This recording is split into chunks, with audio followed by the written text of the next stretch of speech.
Hoje o vídeo nosso será mais curto, porque o arco acerca do qual falaremos é bastante curto. Vou chamá-lo de Arco do Jiraiya, que possui apenas 16 capítulos. Alguns de vocês chegaram a me dizer que dá para considerar tudo o que aconteceu no arco passado, neste de hoje e nos próximos dois como sendo uma coisa só, uma grande saga de uns 100 capítulos. Eu entendi esse ponto. Só que o site que eu estou usando como referência trata cada um desses trechos como um arco separado. Assim, a história de Jiraiya o Galante é uma saga própria e bem curtinha. Aliás, eu acho esse nome bastante curioso porque ele dá muito a sensação de um arco meio deslocado, meio solto de todo o resto, o que me deixava bastante perplexo. Eu ficava me perguntando, ué, nós estamos no meio da luta contra a Akatsuki e vamos parar tudo para ver uma história nada a ver do Jiraiya? As aventuras de Jiraiya o Galante, parece que é a aventura até meio filler, né? Obviamente não é esse o caso, e agora que eu li o arco eu percebo que ele está intimamente ligado a tudo o que veio antes e que virá depois dentro da série. Aliás, essa é uma saga completamente determinante para tudo o que virá em seguida em Naruto, porque é aqui que se coloca um conceito que é controverso na fandom até os dias de hoje, que é a tal história de criança da profecia. Para muitos, foi aqui que Naruto começou a se perder e começou a se estragar. Essa é uma ideia que não foi muito bem digerida por boa parte dos admiradores da série, e eu quero discutir essas questões mais pro final do vídeo. Só para constar, eu descobri que o curioso nome desse arco é uma referência a uma história japonesa do século XIX, que tem como personagens principais indivíduos chamados nada mais nada menos que Jiraiya, Tsunade e Orochimaru. Eu nem fazia ideia de que esses personagens eram baseados numa história do século XIX lá do Japão.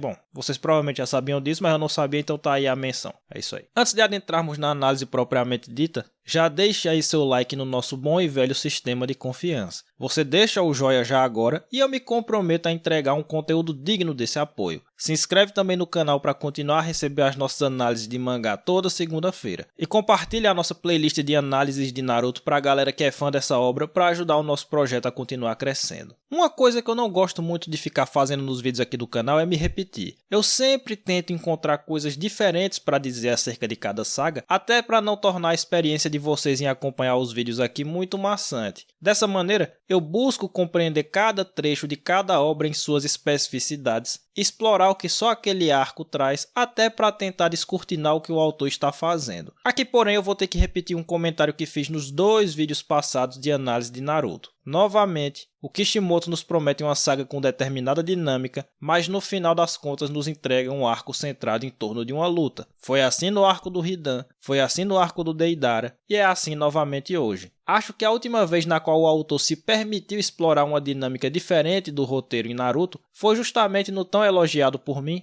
Arco da Ponte Tente. Esse foi um dos motivos pelos quais eu elogiei aquele arco efusivamente. Justamente porque ali a coisa girava em torno de alguns mistérios e a resolução desses mistérios se seguiu durante toda a duração da saga, representando uma promessa cumprida com distinção e louvor pelo autor de Naruto. No caso do arco de Jiraiya o Galante, a promessa é a de que esse será um verdadeiro arco de espionagem, uma saga na qual o Jiraiya buscará informações acerca do misterioso Pain que governava a Vila da Chuva e sobre o qual praticamente nada se sabia. É nessa direção que os primeiros capítulos da saga rumam, onde vemos o protagonista do arco se infiltrando cuidadosamente na fechada Vila da Chuva, capturando lacaios do Pain e aplicando métodos de interrogatório para obter as informações. Assim, em tese, essa seria uma saga muito pautada pelos mistérios em torno do vilão e de uma instigante investigação por parte do Jiraiya para ir descortinando os segredos do inimigo. Na prática, porém, não é isso que acontece. Aliás, de todos os arcos que cometeram esse erro em Naruto, da promessa não cumprida, acho que esse foi o que o fez de maneira mais descarada, porque o que ocorre é que o Jiraiya simplesmente abandona o interrogatório que estava fazendo e diz que é melhor ir bater logo de frente com o Pain. Nos outros casos, a estrutura diferente que era proposta ia sendo lentamente abandonada até que tudo terminava descambando em um grande combate contra um ninja da Akatsuki. Então a perseguição ao Itachi ia sendo abandonada aos poucos até que no final das contas era só uma luta contra o Deidara, por exemplo. Aqui não. Aqui o herói simplesmente para por completo qualquer trabalho furtivo e de investigação que estivesse realizando e conclui que é melhor ir logo trocar soco com o inimigo e que a partir daí tudo se resolverá. Ele tá lá investigando e diz, quer saber de uma coisa, eu não sou bom nisso aqui não, então eu vou logo dar as caras logo e bater no Pain, que aí vai dar tudo certo. Então é muito descarado o modo como é abandonado o clima de investigação, o clima furtivo do arco, para se colocar mais uma luta que vai ser o coração de toda a saga, Então antes de mais nada eu tenho que apontar novamente esse defeito cometido pelo Kishimoto. Ele prometeu uma coisa, mas no final entregou apenas uma luta, apenas entre aspas, e daqui a pouco eu vou explicar o porquê dessas aspas, né? Eu não tenho nenhum tipo de informação sobre os bastidores da produção de Naruto, mas talvez isso aqui seja dedo do editor. Talvez, apenas talvez, a ideia do autor era realmente construir cada arco com uma dinâmica diferente para dar uma variada em sua obra. Como, no entanto, nós estamos falando de um shonen de porrada e o público quer ver porrada, talvez o editor tenha feito essa pressão para o Kishimoto perder pouco tempo com essas coisas de mistério, investigação, perseguição e etc. e botar logo os bonecos para brigar. Repito, isso aqui é uma especulação. Não sei como foi o processo de produção do mangá de Naruto, mas esse fenômeno das promessas não cumpridas está acontecendo com tanta frequência no Shippuden que me faz pensar se não tem aí um certo conflito entre os desejos artísticos do autor, que queria fazer coisas diferentes com sua obra, né? Colocar arcos com dinâmicas diferentes, andamentos distintos e tal, para dar aquela boa e velha variada, mas por outro lado as pressões do editor para que ele fizesse o que mais atrairia o público médio, que é luta. Então dê luta, bote luta, faça luta legal e é isso que vai vender cópias do mangá de Naruto. Então talvez tenha sido o dedo do editor aí. Eu nem sou desse povo que fica dizendo que é tudo culpa do editor quando dá errado. Não é isso. É porque realmente 3 arcos seguidos no qual Kishimoto ensaia fazer um tipo de história e termina descambando numa luta só. Então me parece que talvez alguma interferência tenha acontecido nesse sentido sim. O autor querendo fazer uma coisa e o editor dizendo, amigo, foque no principal. O principal é porrada. Não sei, o que eu sei é que esse defeito existe e ele está presente nesse arco também e eu tenho que apontá-lo. Meu trabalho aqui é analisar obras, eu analiso obras. O motivo que levou o defeito a acontecer, não sei e não tenho como saber. O que importa é que o defeito está aí. Contudo, assim como no caso das sagas anteriores, o arco de Jiraiya o Galante está longe, bem longe de ser ruim. E o motivo é exatamente o mesmo das sagas passadas. O arco se estrutura em torno de uma luta,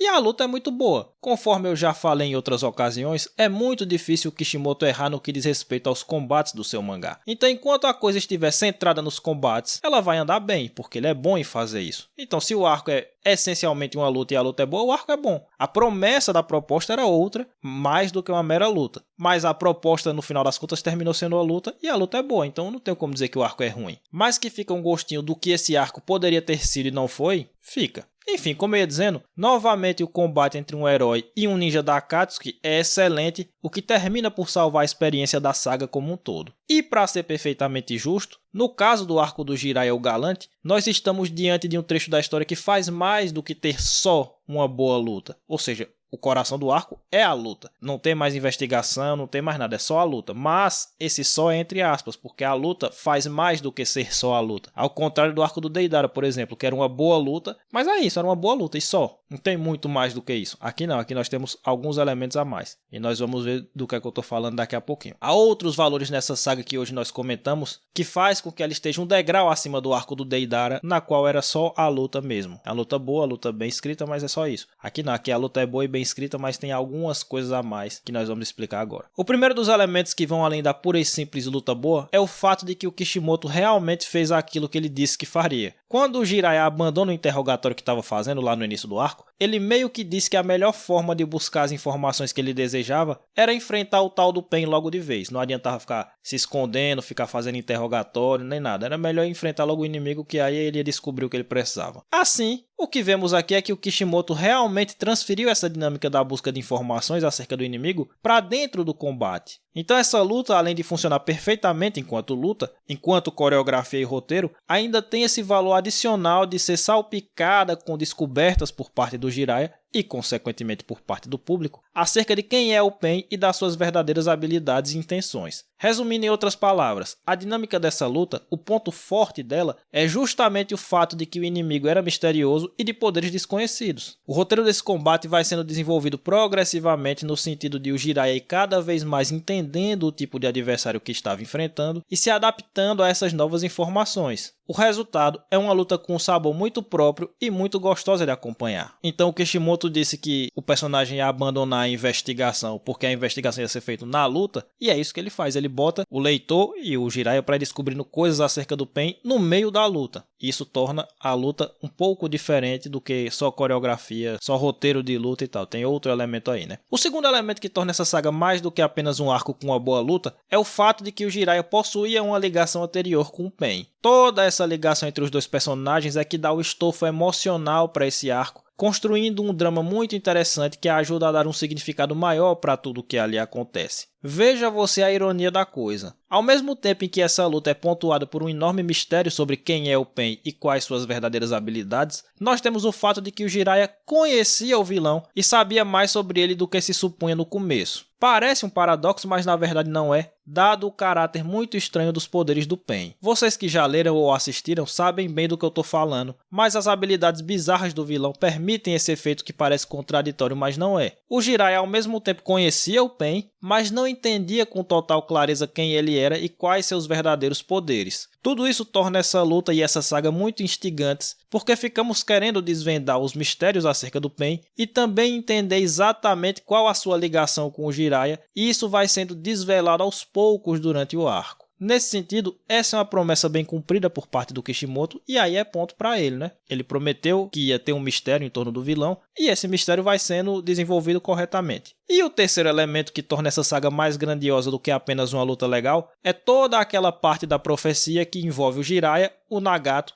e obviamente o Naruto. A partir daqui, foi introduzido um elemento até hoje muito controvertido nessa obra e que gera acalorados debates muitos anos depois do final da publicação do mangá. Falemos um pouco mais sobre cada um desses fatores. No que diz respeito à luta em si, devo dizer que tudo está muito bem feito. Aqui nós somos apresentados a técnicas as mais variadas por parte dos dois combatentes. Temos uma coreografia muito interessante e uma luta que consegue gerar toda a atenção e a apreensão esperadas de uma batalha contra o vilão poderoso. Tem aquele momento no qual o Jiraiya tem que fugir da luta para pensar na estratégia porque ele está acuado, enfim. Toda essa luta é bem construída no sentido de mostrar que o Pain é realmente muito perigoso. Além disso, toda a parte das descobertas do Jiraiya acerca dos poderes do Pain é muito bem feita também, com o herói fazendo várias deduções no meio do combate e com essas deduções fazendo sentido com as informações que iam sendo mostradas a cada momento. Então nós temos, por exemplo, aquela parte na qual o Jiraiya descobre que cada um dos corpos do Pain estava encarregado de fazer apenas uma única coisa dentro do combate, e essa era uma informação totalmente de acordo com o que estava sendo mostrado. O leitor que prestou um pouco mais de atenção conseguiu perceber esse ponto até antes do herói, justamente porque todos os elementos estavam ali dados. Então tinha um que só bloqueava o ataque, tinha o outro que só fazia invocação, tinha o outro que só fazia outra parada. Então o cara que estava prestando atenção percebia isso antes, e quando o Jiraiya chegou à conclusão, pareceu natural, né? Também a descoberta de que os corpos do Pain compartilhavam a visão de cada um, né? Eles conseguiam, cada um estar num ponto diferente do cenário, e todos eles tinham uma visão, eles conseguiam compartilhar entre si essa visão, então eles não tinham ponto cego. Foi feita de forma espontânea também. Tinha tudo a ver com o que estava sendo mostrado na luta. O Jiraiya foi tentando dar um golpe, dar outro, e o Pain ia sempre respondendo com uma velocidade completamente absurda. Então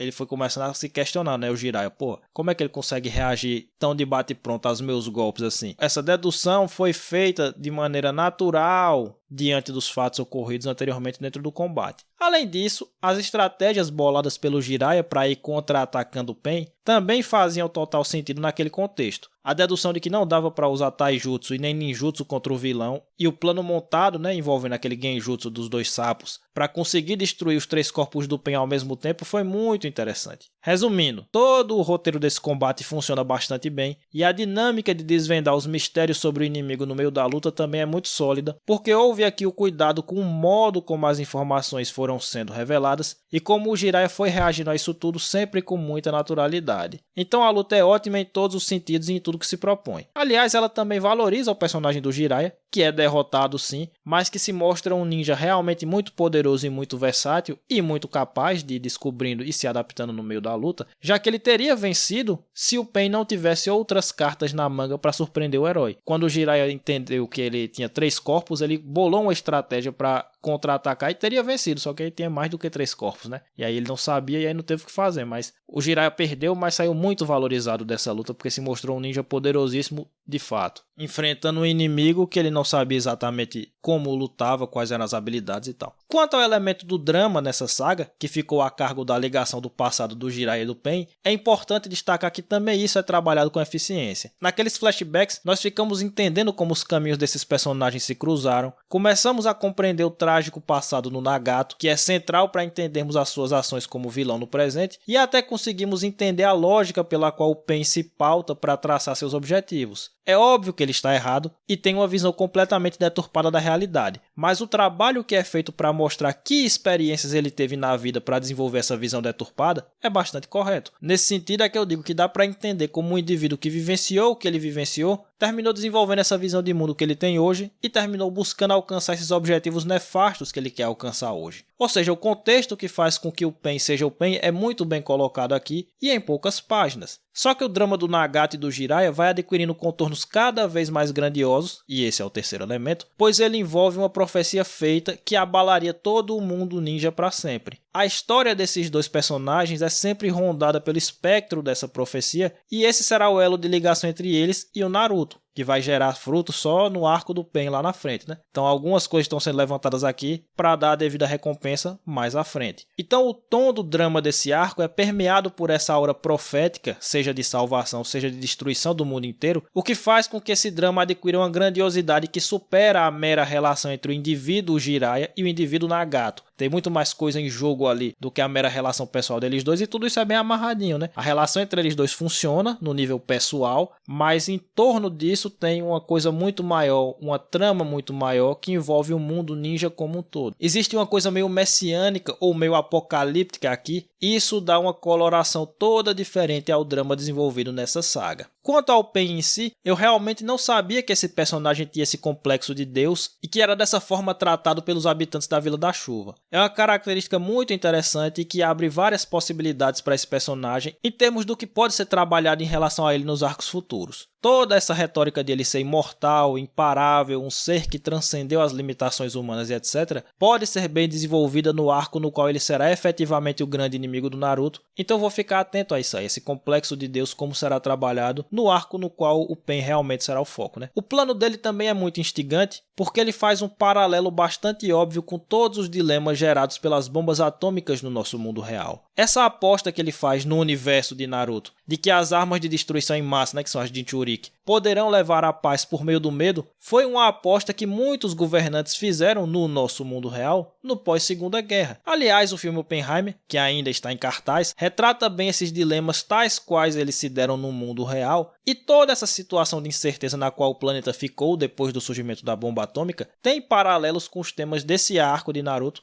e do Pain. O ponto é que o objetivo desse vilão faz sentido e o raciocínio dele é um raciocínio adotado por muitos na realidade e que supostamente embasa as relações internacionais até os dias de hoje. Imagino que eu não precise dizer que eu não estou aqui falando essas coisas para expressar concordância com o plano do Pain ou para dizer que ele está certo. Eu suponho que nós temos maturidade para entender as coisas devidamente aqui. O que eu estou falando é que esse objetivo dele está calcado em uma lógica. Ele faz sentido e isso fortalece a construção desse personagem, tornando-o um indivíduo que vai além do básico de ser um vilão que apenas quer destruir o mundo ou dominá-lo, etc. O Pain, acima de tudo, é um traumatizado de guerra e para quem esse trauma foi decisivo para que ele buscasse adotar uma solução radicalíssima para encerrar todos os conflitos. Não é necessário também dizer que esse é um plano que pode dar bastante errado, né? Como eu disse, nesse sentido, deixo aqui novamente a recomendação do filme do Oppenheimer, vá lá ver, porque toda essa ambiguidade da situação é ali muito bem retratada. Talvez o medo de uma arma de destruição em massa leve à paz? Talvez. Mas talvez essa arma realmente seja utilizada de forma irresponsável e isso seria o fim de toda a existência humana. Esse dilema aterrorizou o mundo durante toda a chamada Guerra Fria e nos aterroriza até hoje dentro do contexto de uma guerra como a da Ucrânia, por exemplo. Então eu gosto que Naruto esteja tocando, ainda que tangencialmente, nessas muito interessantes questões. Essa ambiguidade será explorada na série? Não me deem spoilers, mas o meu palpite hoje é que não, porque o tom geral de Naruto é de uma série muito direta na defesa dos valores tradicionais de heroísmo dentro do shonen, então eu acho que vai ficar em um lance do Naruto dizer que o Pain tá errado, que ele não tem direito de colocar a vida das pessoas em risco, etc, etc, etc. É o que me parece a cara e o tom dessa obra. Mas que existe uma discussão complexa aí, existe, ainda que ela não seja abordada. Outra referência que nós podemos fazer quanto a esse plano do Nagato é o grande plano do vilão do Watchmen, né? Não vou falar com mais detalhes aqui para não dar spoilers dessa outra obra, mas leiam o Watchmen, porque é uma baita HQ e existe um certo paralelo aí sim. Então fica aí essa recomendação porque vale muito a pena, viu? Leia o Watchmen. Então eu gostei dos objetivos do Pain porque ele toca em todas essas questões, fora o fato de que ele está naturalmente ligado ao passado desse personagem, né? Tudo isso é porque ele é um traumatizado da guerra. Então faz tudo sentido, tá tudo redondinho aí. A conclusão do arco é bastante satisfatória porque ela traz uma recompensa, ainda que parcial, porque só vai ser completada no arco do Pain lá na frente. Ela dá uma recompensa para todo esse enredo da profecia. Ao final de tudo, o Jiraiya finalmente compreende completamente o significado daquela profecia que ele tinha recebido há muitos anos e entende o seu verdadeiro lugar em todo esse grande esquema das coisas. Não seria ele a trazer estabilidade ao mundo ninja ao matar o Nagato. Também não seria o seu antigo discípulo aquele que traria a paz ao mundo ninja, mas sim o seu aluno mais recente, Naruto. E o seu papel de Jiraiya, o papel do Jiraiya em todo esse grandioso acontecimento era o de saber escolher devidamente entre esses dois discípulos e dar ao Naruto uma informação imprescindível, toda a assistência que ele poderia dar e sem a qual o herói não poderia destruir o Pain e suas insanas ambições. Essa é uma cena de grande impacto emocional, não apenas pela morte de um personagem querido como Jiraiya, mas porque ela serve como o fechamento perfeito para a jornada desse lendário ninja, no qual ele compreende o seu lugar no mundo e a verdadeira natureza de sua missão, o verdadeiro propósito de sua vida, no sentido mais amplo.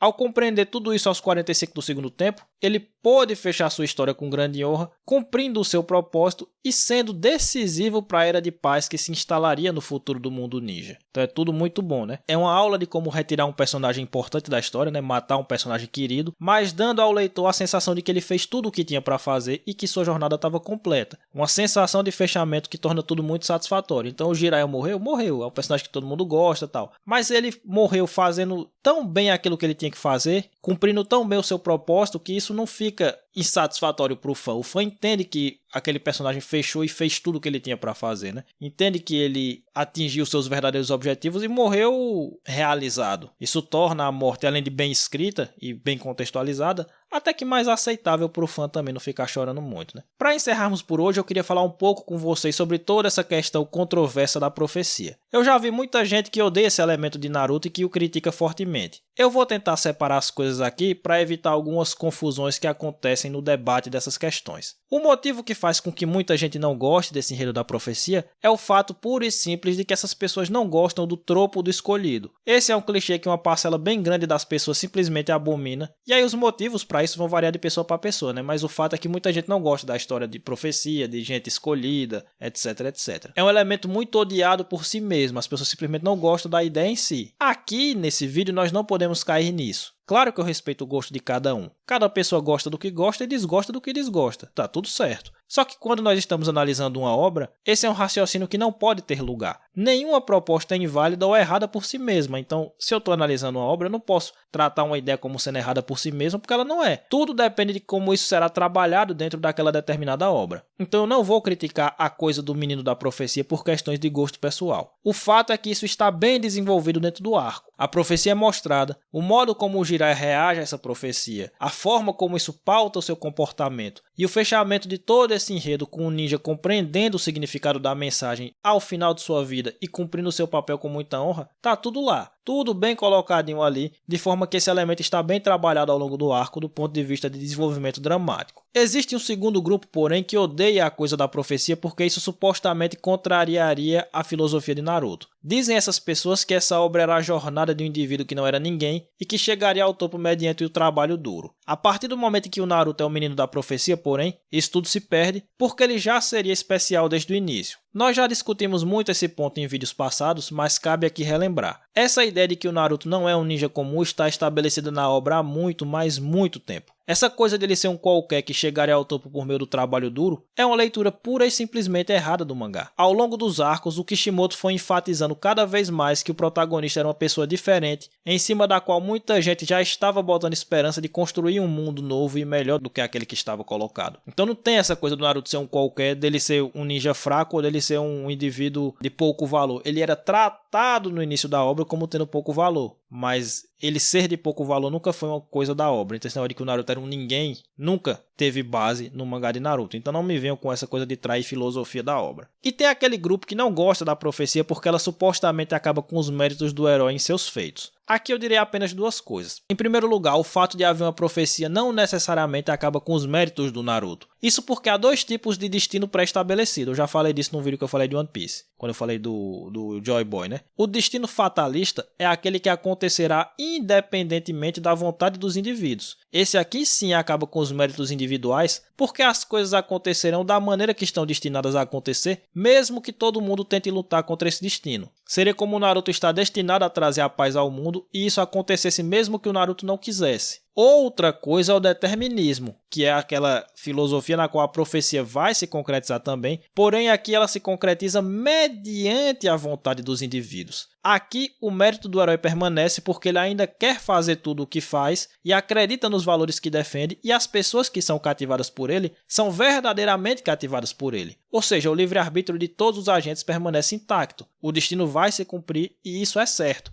Mas ele vai se cumprir porque as pessoas vão voluntariamente fazer o que elas têm que fazer para que esse destino se concretize. Nesse caso, os méritos do Naruto permanecem intocados. Ele vai trazer a estabilidade ao mundo ninja por ser quem é e por defender os valores que ele defende. Então ele vai cumprir a profecia, mas de uma maneira completamente voluntária. E isso não altera os seus méritos. Mas existe ainda uma última provocação que eu quero fazer quanto a essa coisa do destino, que é a seguinte. Ao ler esse arco, eu fiquei com a fortíssima sensação de essa tal profecia ser na verdade uma profecia autorrealizável. Veja você que o Jiraiya não tinha em mente escrever livros e nem viajar pelo mundo no momento que ele escuta o profeta falar com ele. Quando o sapo fala, ele fica, não, por que eu vou escrever livro? Por que eu faria isso? Perder meu tempo escrevendo um livro. Esses não eram objetivos que ele tinha para a sua vida. Depois de escutar a profecia e de acreditar nela, é que ele resolveu ir por esse caminho. Ou seja, a profecia se concretizou porque o Jiraiya acreditou que ela se concretizaria em primeiro lugar. Aí ele viajou o mundo, aí ele escreveu livros, aí ele conheceu o Nagato e treinou o Nagato por achar que seria ele a criança da profecia, e a partir daí é que tudo se desencadeou. E qual é a relevância disso então, você me pergunta? Explico, meu caro mancebo. Se essa for realmente uma profecia autorrealizável, então é óbvio que ela não retira os méritos de ninguém. Ela só se concretizou pela vontade do Jiraiya em primeiro lugar. Ela não era cogente, vamos dizer assim, ela não era obrigatória. O universo não estava com tudo escrito nas estrelas para que essa profecia se concretizasse. Se o Jiraiya tivesse ali cagado e andado e não tivesse saído ao mundo em viagem, nada disso teria acontecido e o sapão ia sair como um charlata. Só que o problema é que o Jiraiya acreditou que aquele sapo era realmente um profeta, e porque ele acreditou, ele começou a agir de forma a concretizar a profecia. Vocês entendem qual é a dinâmica aqui? Como ele achou que aquela profecia ia se realizar de todo jeito, ele começou a agir de maneira a concretizar a profecia. E aí ela se concretizou, claro. Ele pautou toda a sua vida para concretizar a profecia, podemos dizer. E aí ela obviamente se realizou. Se as coisas forem assim, se essa minha leitura da profecia autorrealizável estiver certa, fica claro que os méritos de todo mundo permanecem intactos, sobretudo os do Jiraiya, que foi quem fez a profecia se concretizar de fato. E essa é a provocação que eu deixo aí para vocês, porque eu mesmo não sei o que pensar a esse respeito. Vocês acham que essa hipótese da profecia autorrealizável tem base dentro do que foi mostrado no mangá, ou é uma interpretação muito viajada de minha parte? Porque eu acho que ela muda tudo. Se ela tiver certa, ela muda tudo. Porque o Jiraiya continua tendo mais mérito do que todo mundo, o Naruto continua tendo todos os seus méritos, enfim. Vamos conversar sobre isso aqui nos comentários, né? Por hoje é só. Eu disse que o vídeo seria mais curto, mas falhei miseravelmente de novo, né? Parabéns pra mim. Deixa aí teu like, se inscreve no canal caso ainda não seja e compartilha o vídeo para a comunidade naruteira. Imagino que quinta-feira teremos mais um vídeo de Narutinho aqui, né? Então até lá.